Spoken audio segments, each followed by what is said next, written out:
Vous êtes dans un salon parisien, une soirée mondaine, tout le monde rit, discute, semble captivé par cette personne au centre de l'attention. Elle est charismatique, si heureux d'elle, parle avec assurance, mais vous ressentez quelque chose de différent, un frisson, un malaise subtil, quelque chose qui ne colle pas. Vous croisez son regard et vous voyez ce que personne d'autre ne voit. Vous voyez le vide derrière le sourire, la froideur cachée derrière la sympathie, la faim derrière le charme.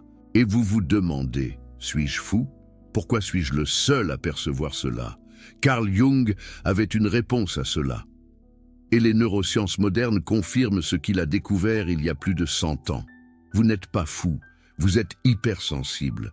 Et cela signifie que votre cerveau traite le monde d'une manière que la plupart des gens ne peuvent simplement pas comprendre. Aujourd'hui, je vais vous expliquer exactement ce que vous voyez chez le narcissique que personne d'autre ne parvient à discerner. Et plus important encore, je vais vous montrer pourquoi ils vous craignent. Pourquoi vous représentez la plus grande menace pour le masque qu'ils ont passé leur vie entière à construire. Avant de continuer, j'ai besoin que vous compreniez quelque chose de fondamental. L'hypersensibilité n'est pas une faiblesse, ce n'est pas un caprice, ce n'est pas du théâtre. C'est un trait neurobiologique qui affecte la façon dont votre cerveau traite l'information. Des recherches récentes publiées en 2024 et 2025 confirment que les personnes hautement sensibles possèdent 3 caractéristiques marquantes. Un traitement cognitif profond, une tendance à être submergé par les stimuli et une empathie élevée. Andrew Huberman, neuroscientifique de Stanford, a expliqué dans son laboratoire que la sensibilité aux stimuli environnementaux varie énormément d'une personne à l'autre. Certaines personnes traitent l'information de manière superficielle et rapide, d'autres la traitent de manière profonde et détaillée. Vous appartenez au second groupe. Cela signifie que, tandis que la plupart des gens ne voient que la surface, vous voyez les couches cachées. Vous percevez la micro-expression qui a duré 1/10 de seconde. Vous sentez l'incongruence entre ce que la personne dit et ce que son corps communique. Vous détectez l'énergie qui contredit les mots. Et quand il s'agit de narcissique, cette capacité devient votre meilleur outil de protection ou votre plus grande source de tourment. Cela dépend de votre compréhension de ce qui se passe. Jung appelait cela la perception de l'ombre. Il a découvert que chaque être humain possède une partie de la psyché qu'il cache dans l'obscurité. Ce sont les traits que nous rejetons, que nous nions ou que nous ne voulons tout simplement pas voir en nous-mêmes. Le narcissique est un maître dans l'art de cacher son ombre. Il a construit un masque tellement élaboré qu'il trompe pratiquement tout le monde. Pratiquement, mais pas vous. Vous voyez à travers le masque parce que votre cerveau fait quelque chose que la plupart des gens ne font pas. Vous n'acceptez pas la surface. Vous recherchez automatiquement ce qui se trouve en dessous. Et lorsque vous regardez un narcissique, vous voyez l'ombre qu'il cache si désespérément. Laissez-moi vous expliquer exactement ce que vous percevez. Il y a 7 choses que l'hypersensible voit chez le narcissique que personne d'autre ne parvient à distinguer. La première chose, c'est le vide derrière la grandiosité. Le narcissique se présente comme la personne la plus intéressante, la plus compétente, la plus spéciale de la pièce. Il parle de ses réalisations, de ses talents, de ses relations influentes. Pour la plupart des gens, cela ressemble à de la confiance, cela ressemble à du succès, cela ressemble à quelqu'un qui a réussi. Mais vous sentez le vide. Vous percevez que derrière toute cette grandiosité, il existe un besoin désespéré de validation. Le narcissique ne partage pas parce qu'il veut connecter. Il se produit parce qu'il a besoin d'applaudissements. Sans les applaudissements, il s'effondre. Jung décrivait cela comme l'inflation de l'ego. Lorsqu'une personne gonfle son ego pour compenser un vide intérieur, elle crée une façade qui semble impressionnante, mais que vous, avec votre sensibilité, percevez comme creuse. Vous sentez qu'il n'y a pas de substance, que ce n'est que du spectacle. Huberman a expliqué dans des épisodes sur les émotions que notre cerveau possède des systèmes dédiés à la détection de l'authenticité. Certains cerveaux sont plus calibrés pour cela. Le vôtre en fait partie. Vous détectez quand l'émotion est authentique et quand elle est fabriquée. Et avec le narcissique, vous sentez la fabrication. La deuxième chose que vous voyez, c'est l'envie masquée d'admiration. Le narcissique s'approche souvent de vous avec ce qui semble être de l'admiration. Il loue vos qualités, parle de votre singularité, de votre originalité. Cela vous fait vous sentir vu, valorisé, et c'est exactement ce qu'il veut.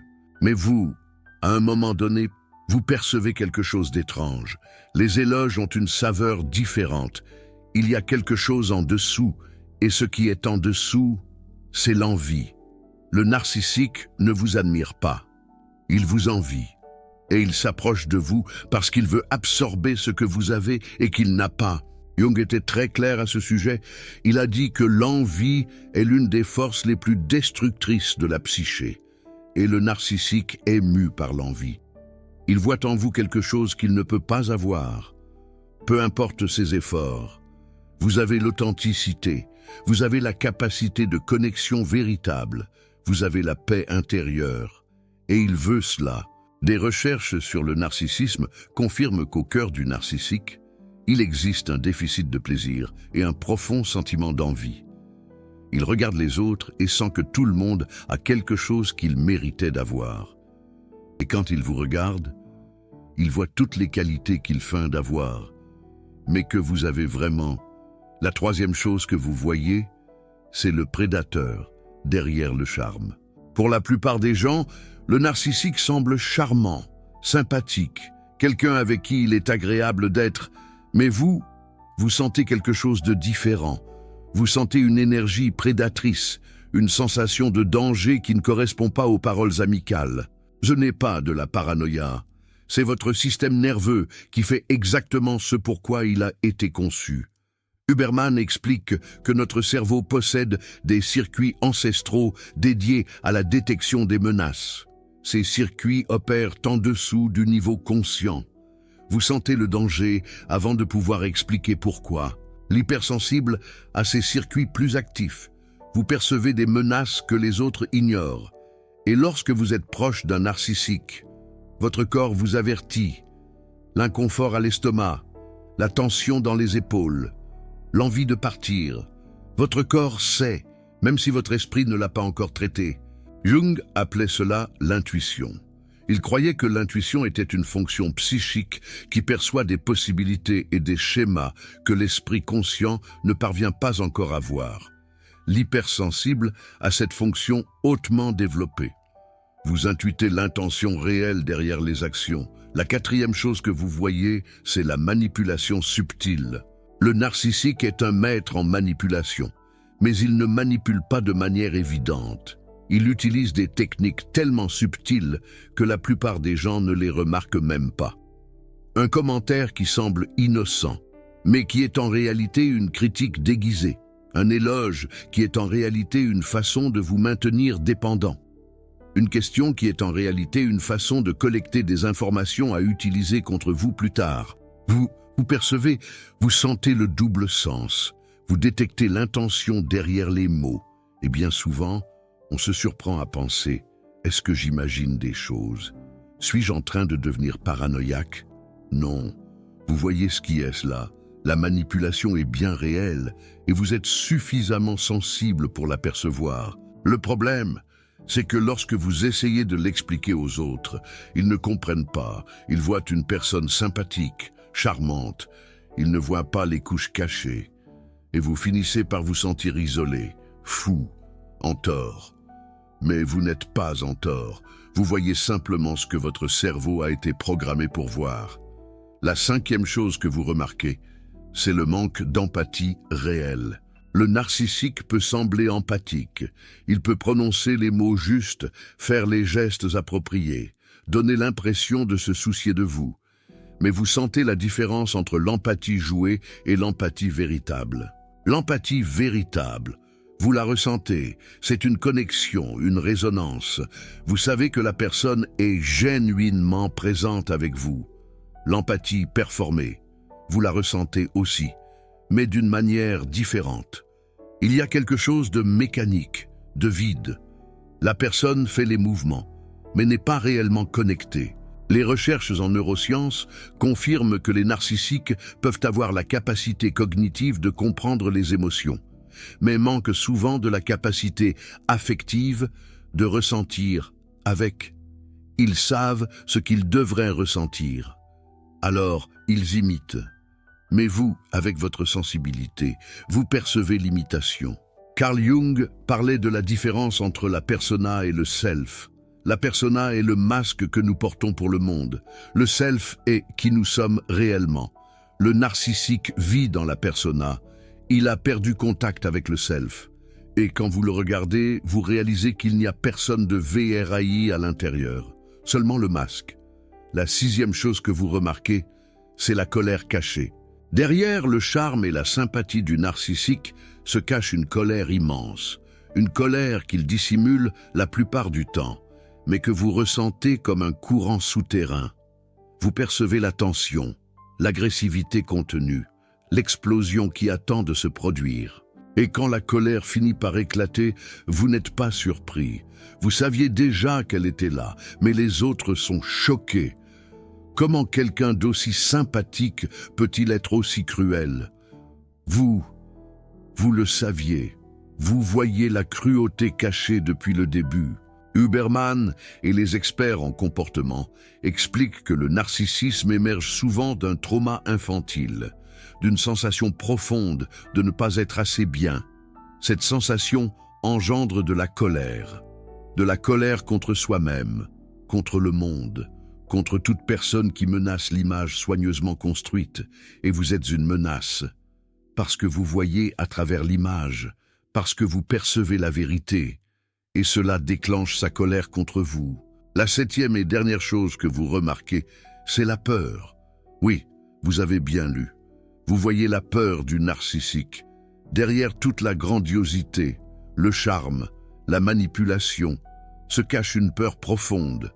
La peur d'être découvert, la peur d'être vu tel qu'il est réellement, la peur que le masque tombe. Et quand le narcissique vous regarde, il sent que vous voyez à travers lui. Il ne sait pas l'expliquer comment, mais il le sait, et cela le terrifie, parce que le masque est tout ce qu'il a. Sans lui, il n'est que le vide qu'il tente désespérément de cacher. Jung expliquait que les personnes les plus agressives sont souvent les plus effrayées. L'agression est une défense contre la peur. Le narcissique attaque parce qu'il a peur, et il a plus peur de vous que de quiconque, parce que vous voyez ce qu'il cache. Maintenant, vous comprenez pourquoi votre relation avec les narcissiques est si intense, pourquoi ils semblent attirés par vous au début, puis deviennent vos pires tourmenteurs, et pourquoi vous vous sentez si épuisé après avoir interagi avec eux. Vous traitez beaucoup plus d'informations que la plupart des gens. Vous voyez des couches que les autres ignorent, et vous portez le fardeau de voir la vérité, alors que tous ceux qui vous entourent semblent aveugles. Mais voici ce que vous devez comprendre. Voir la vérité est un don, et aussi une responsabilité. Vous n'avez pas besoin de convaincre qui que ce soit de ce que vous voyez. Vous n'avez pas besoin de prouver que vous avez raison. Vous devez seulement vous protéger. Laissez-moi vous donner quelques orientations pratiques basées sur tout ce que Jung et la neuroscience moderne enseignent. Premièrement, fiez-vous à votre perception. Si quelque chose vous semble faux, c'est probablement le cas. Votre corps ne ment pas. Votre instinct a été calibré par des milliers d'années d'évolution. Quand vous sentez le danger, c'est qu'il y a danger. Deuxièmement, n'essayez pas de réparer le narcissique. Vous ne pouvez pas. Il ne veut pas être réparé.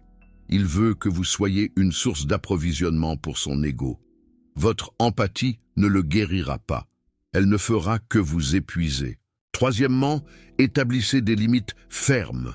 Le narcissique testera vos limites constamment. Il tentera d'envahir votre espace, de consommer votre temps, de drainer votre énergie. Vous avez besoin de murs, pas de clôtures. Des murs hauts et solides.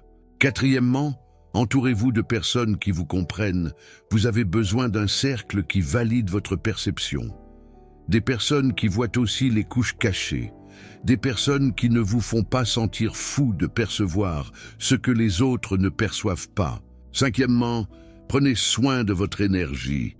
Vous traitez plus d'informations, donc vous vous épuisez plus. Vous avez besoin de plus de temps seul, plus de silence, plus de récupération. Ce n'est pas de la faiblesse, c'est la maintenance nécessaire d'un système plus sensible. Carl Jung avait une phrase qui résume tout cela. Il disait que tant que vous ne rendez pas l'inconscient conscient, il dirigera votre vie et vous appellerez cela le destin. Ce qu'il voulait dire, c'est que beaucoup de ce qui nous arrive est le résultat de schémas que nous ne voyons pas, des schémas qui opèrent dans l'ombre. Vous, en tant qu'hypersensible, avez la capacité de voir ces schémas, de percevoir ce qui opère dans l'ombre. Et cela vous donne du pouvoir, le pouvoir de choisir différemment, le pouvoir de vous protéger, le pouvoir de vivre de manière plus consciente. Mais ce pouvoir a un prix. Le prix est de voir ce que les autres préfèrent ne pas voir. Le prix est de connaître des vérités que parfois vous préféreriez ignorer. Le prix est de porter une perception qui peut être solitaire. Vous n'avez pas choisi d'être hypersensible. Vous êtes né ainsi, votre cerveau a été configuré de cette manière et il n'y a rien de mal à cela. En fait, il y a beaucoup de bien. Vous voyez plus, vous sentez plus, vous percevez plus. C'est un don, même si parfois cela ressemble à une malédiction. Le problème n'est pas votre sensibilité. Le problème est une société qui valorise l'insensibilité, qui promeut la superficialité, qui récompense ceux qui ne pensent pas trop profondément. Vous ne vous intégrez pas dans cette société, et c'est tant mieux. Mais maintenant, laissez-moi vous dire quelque chose que peut-être vous n'avez jamais entendu. Quelque chose qui change complètement la dynamique entre vous et le narcissique. Le narcissique a besoin de vous plus que vous n'avez besoin de lui. Vous avez ce qu'il désire le plus, l'authenticité, la capacité de ressentir, la connexion véritable, la paix intérieure. Il n'a rien de tout cela. Il vit dans une performance constante, épuisé de maintenir le masque vide à l'intérieur, désespéré de trouver quelque chose qu'il ne parvient pas à produire seul. Et il vient vers vous parce que vous avez cette source inépuisable d'énergie émotionnelle. Vous avez cette capacité de connexion qu'il n'a pas. Vous avez cette profondeur que lui ne peut que simuler, et il veut l'absorber de vous. C'est pour ça qu'il vous idéalise au début, c'est pour ça qu'il vous place sur un piédestal, parce que vous représentez tout ce qu'il n'est pas, et il veut se l'approprier d'une manière ou d'une autre. Mais quand il réalise qu'il ne peut pas avoir ce que vous avez, quand il comprend qu'il ne peut pas voler votre essence, il commence à vous dévaloriser, il commence à attaquer, il tente de détruire ce qu'il ne peut pas posséder. C'est le cycle classique du narcissique. Idéalisation, dévalorisation, rejet, et vous, comme hypersensible, vous ressentez chaque phase de façon intense. L'idéalisation ressemble à un rêve, la dévalorisation à un cauchemar, le rejet à une mort. Mais voici la vérité que le narcissique ne veut jamais que vous découvriez. Vous pouvez sortir du cycle, vous pouvez refuser de participer, vous pouvez utiliser votre perception non pas pour le sauver, mais pour vous sauver. Chaque fois que vous percevez la manipulation et choisissez de ne pas réagir, vous gagnez. Chaque fois que vous voyez la rage cachée et vous vous éloignez, vous gagnez. Chaque fois que vous reconnaissez le vide derrière la grandiosité et ne tentez pas de le combler, vous gagnez. Le narcissique espère que vous répondrez, il espère que vous réagirez, il espère que vous tenterez de réparer. Quand vous ne faites rien de tout cela, il perd son pouvoir, parce que son pouvoir dépend entièrement de votre participation. Andrew Huberman explique que notre système nerveux a été conçu pour répondre aux menaces de façon automatique, lutte ou fuite. Mais il existe une troisième option que peu connaissent, l'option d'observer sans réagir, de percevoir sans s'impliquer, de voir la vérité et simplement s'éloigner. Vous avez cette capacité. Vous pouvez percevoir la manipulation et choisir de ne pas jouer le jeu. Vous pouvez voir la rage et choisir de ne pas provoquer ni apaiser. Vous pouvez reconnaître le cycle et choisir de sortir avant d'être détruit. Cela requiert de la pratique. Des années de conditionnement vous ont appris à répondre, à prendre soin, à tenter de réparer. Votre nature empathique veut aider, veut guérir, veut sauver, mais certaines personnes ne peuvent pas être sauvées. Et le narcissique en est une. Carl Jung était très clair à ce sujet. Il disait qu'on ne peut pas forcer quelqu'un à se développer psychologiquement. La transformation doit venir de l'intérieur. Le narcissique ne veut pas se transformer. Il aime le masque. Il aime le jeu. Il ne voit pas de problème en qui il est. Le problème, pour lui, c'est toujours vous. Alors arrêtez d'essayer. Arrêtez de gaspiller votre énergie précieuse sur quelqu'un qui ne veut pas changer. Utilisez cette énergie pour vous, pour votre guérison, pour votre croissance, pour construire une vie loin de personnes qui veulent vous drainer. Maintenant, laissez-moi vous expliquer quelque chose que Carl Jung a découvert sur la relation entre l'hypersensible et le narcissique. Quelque chose qui va vous aider à comprendre pourquoi vous semblez magnétiquement attirés l'un par l'autre. Jung parlait de l'ombre comme la partie sombre de nous-mêmes que nous nions, mais il parlait aussi de la projection. Nous projetons sur les autres ce que nous ne voulons pas voir en nous-mêmes, et le narcissique est maître en projection. Le narcissique projette son ombre sur vous, ses faiblesses, ses peurs, sa honte, tout ce qu'il ne veut pas affronter en lui-même. Il le voit en vous. Et c'est pour ça qu'il vous attaque.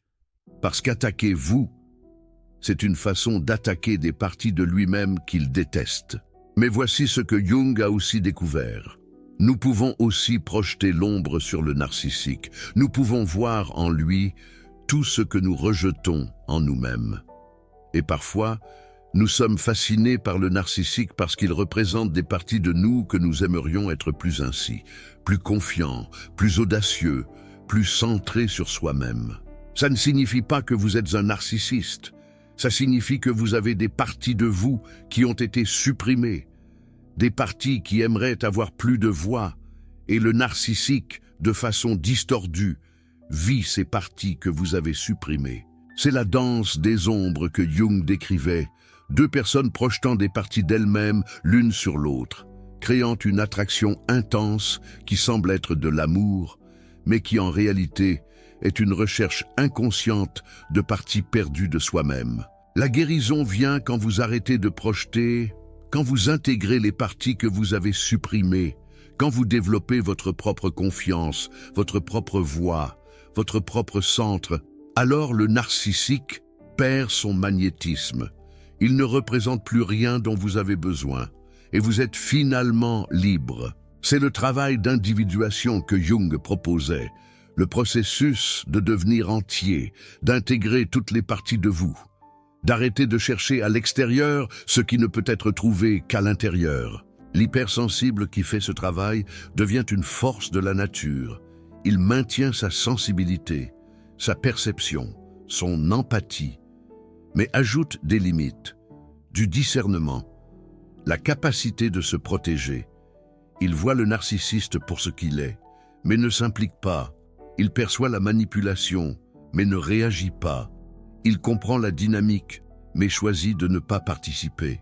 C'est l'hypersensible éveillé, celui qui utilise ses dons pour créer, pour connecter genuinement, pour contribuer au monde, non plus celui qui est utilisé et drainé par ceux qui ne méritent pas son énergie.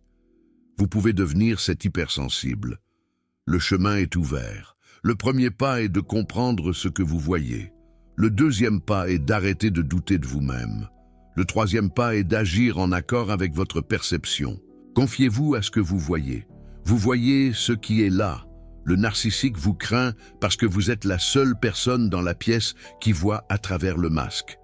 Utilisez ce pouvoir, non pas pour le détruire, non pas pour le confronter, mais pour simplement vous éloigner, pour choisir des personnes qui méritent votre présence, pour construire une vie où votre sensibilité est honorée, pas exploitée. Avant de terminer, je veux vous poser une question. Avez-vous déjà perçu quelque chose chez quelqu'un que tout le monde semblait ignorer? Avez-vous déjà senti que vous voyiez à travers une personne alors que tous autour étaient complètement trompés? Avez-vous déjà douté de vous-même parce que votre perception semblait différente de la majorité? Commentez ici en dessous, racontez votre expérience. Vous n'êtes pas seul, il y a des milliers d'autres personnes comme vous qui regardent cette vidéo. Des personnes qui voient aussi les couches cachées, des personnes qui sentent aussi ce que les autres ne sentent pas. Quand vous partagez votre expérience, vous validez la perception d'une autre personne, vous montrez qu'elle n'est pas folle. Vous créez une communauté de personnes qui voient la vérité. Et c'est puissant. Carl Jung croyait au pouvoir de la communauté. Il croyait que la transformation individuelle est importante, mais que la connexion avec d'autres qui comprennent est essentielle. Vous avez besoin de personnes qui voient le monde comme vous le voyez, qui valident votre expérience, qui vous rappellent que vous n'êtes pas en train d'imaginer des choses.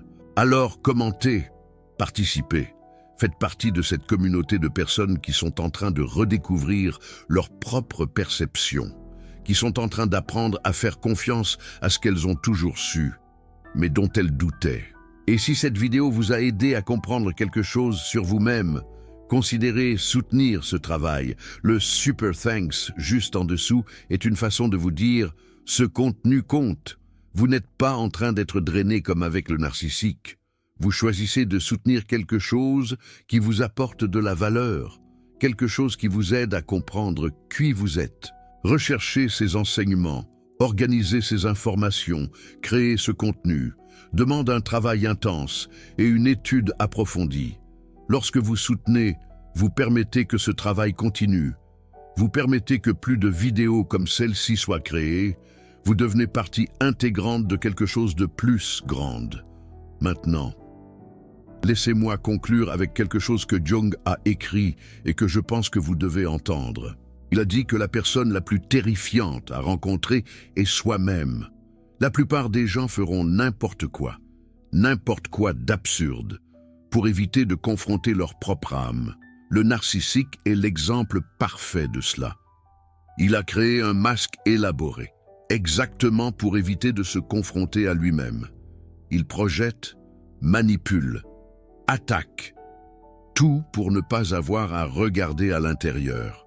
Vous êtes différent, vous regardez à l'intérieur, vous confrontez votre propre âme. Vous faites le travail difficile de vous connaître. Et c'est pourquoi vous pouvez voir ce qui est caché chez les autres.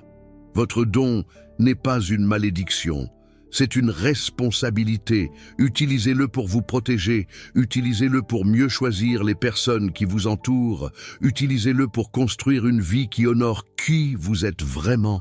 Le narcissique vous craint parce que vous voyez la vérité. Maintenant, vous savez pourquoi. Utilisez ce savoir avec sagesse. À la prochaine vidéo. Et rappelez-vous, vous n'êtes pas fou. Vous voyez ce qui est là. Et cette capacité est plus valorisante que vous ne l'imaginez. Il y a une chose que Jung a découverte et que je ne vous ai pas encore dite. Quelque chose qui explique pourquoi l'hypersensible ne se contente pas de voir le narcissique, mais pourquoi le narcissique vous voit aussi, et pourquoi il vous choisit parmi toutes les personnes présentes dans la pièce. Quand vous entrez dans un environnement, votre énergie est différente. Vous portez une présence que les personnes superficielles ne remarquent même pas, mais que les personnes aux intentions prédatrices détectent immédiatement. Le narcissique recherche exactement ce que vous avez. Profondeur émotionnelle, capacité de connexion, désir d'aider. Il vous trouve parce que vous brillez différemment. Et ce scintillement est irrésistible pour ceux qui vivent dans l'obscurité. Des recherches en psychologie sociale confirment que les personnes ayant des traits narcissiques développent une aptitude à détecter les vulnérabilités. Ils ne choisissent pas leurs victimes au hasard. Ils choisissent des personnes qui vont fournir le maximum de carburant narcissique avec le minimum de résistance. Et l'hypersensible semble être le choix parfait Vous voulez connecter, vous voulez aider, vous donner une deuxième, une troisième, une 10e chance. Vous essayez de voir le meilleur chez les gens. Vous ressentez la douleur de l'autre et vous voulez la soulager. Toutes ces qualités qui font de vous une personne merveilleuse font aussi de vous une cible. Mais voici ce que le narcissique n'attend pas. Vous voyez aussi, vous remarquez et vous apprenez, l'hypersensible qui a vécu une relation avec un narcissique ne sera plus jamais trompé de la même manière. Vous avez développé des anticorps, vous avez calibré votre radar, vous savez exactement quoi rechercher. C'est l'ironie que Jung aurait appréciée. Le narcissique vous choisit parce que vous semblez facile à manipuler. Mais en vous manipulant, il vous enseigne à ne plus jamais être manipulé. Vous en ressortez plus fort, plus sage, plus protégé qu'avant. La douleur que vous avez ressentie n'a pas été vaine. Elle vous a donné des connaissances qui ne peuvent pas être enlevées. Maintenant, vous voyez ce que les autres ne voient pas. Et, plus important encore, vous agissez en fonction de ce que vous voyez. Huberman a parlé, dans une de ses conférences, de la neuroplasticité du cerveau. Notre cerveau change avec l'expérience. Et l'expérience avec des narcissiques reconfigure littéralement votre système de détection des menaces. Vous devenez plus rapide à percevoir, plus précis à identifier, plus décisif à vous éloigner. C'est transformer la douleur en pouvoir. C'est utiliser la blessure comme professeur. C'est ce que Jung appelait l'opus, le travail alchimique de transformer le plomb en or. Vous n'êtes pas une victime. Vous êtes un survivant en train de devenir un maître. Un maître dans la perception de la vérité, un maître dans la protection de votre énergie, un maître dans le choix de ceux qui méritent votre présence. Le narcissique vous a sous-estimé. Il pensait pouvoir vous utiliser et vous jeter. Il ne savait pas que vous appreniez, que vous observiez, que chaque manipulation qu'il a faite vous enseignait à ne plus jamais tomber dans ce piège. Et maintenant, vous savez, vous voyez, vous percevez. Cette connaissance est la vôtre. Personne ne peut vous l'enlever. Elle a été payée avec de la douleur, mais maintenant, elle est vôtre pour toujours. Utilisez-la bien. Le monde a besoin de personnes qui voient la vérité, qui perçoivent les ombres, qui ne sont pas trompées par la surface. Vous êtes l'une de ces personnes. Honorez ce don, protégez-le et utilisez-le pour créer une vie qui reflète qui vous êtes réellement. Vous méritez des relations où votre sensibilité est célébrée, pas exploitée, où votre perception est valorisée, pas remise en question, où votre profondeur est égalée, pas drainée.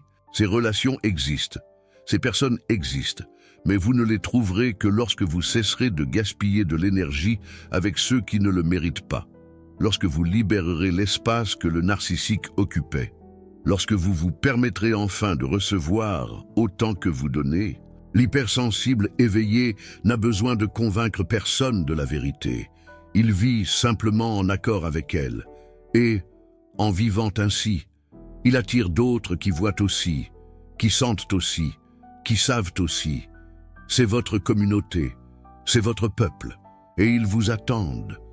Ils attendent que vous vous libériez des personnes qui vous drainent pour enfin trouver les personnes qui vous nourrissent. La première étape est de faire confiance à ce que vous voyez. La deuxième est d'agir en conséquence. La troisième est de ne plus jamais douter de vous-même. Vous voyez ce qui est là. Et cette vision est un cadeau. Utilisez-la